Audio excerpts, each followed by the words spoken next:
All right, Mosse, let's take a look around the rest of the world because there were all sorts of games. I was up early. I don't know if you were up early to see a lot of these games. Where do you want to start?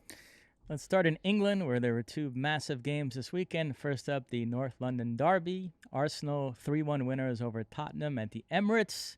Thomas Partey with a beautiful strike, 1-0. Harry Kane equalized from the penalty spot, 1-1. Then in the second half, Jesus made it 2-1. Then, key moment in the game, Emerson Royale received what many people thought was a harsh, straight red card. Granit Xhaka then made it 3-1. The Gunners take all 3 points. Very impressive performance, I thought, from them.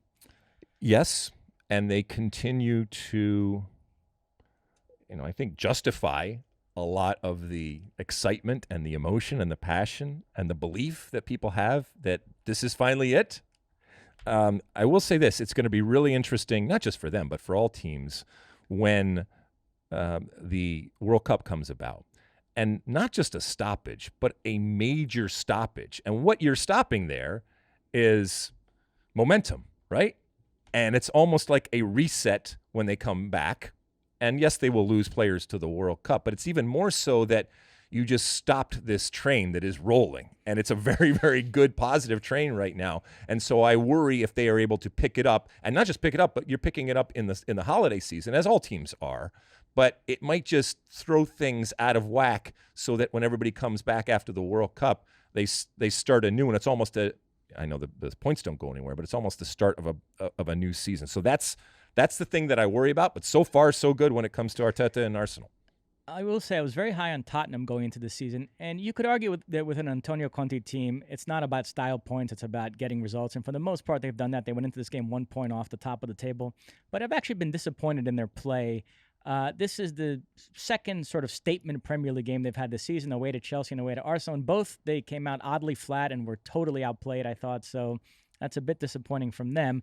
From an Arsenal point of view, next weekend, they're home to Liverpool. That's a chance for them to make a real statement and validate this hot start. A Liverpool team that's all over the place. 3-3 draw at home against Brighton. Roberto De Zerbi's debut for Brighton, replacing Graham Potter.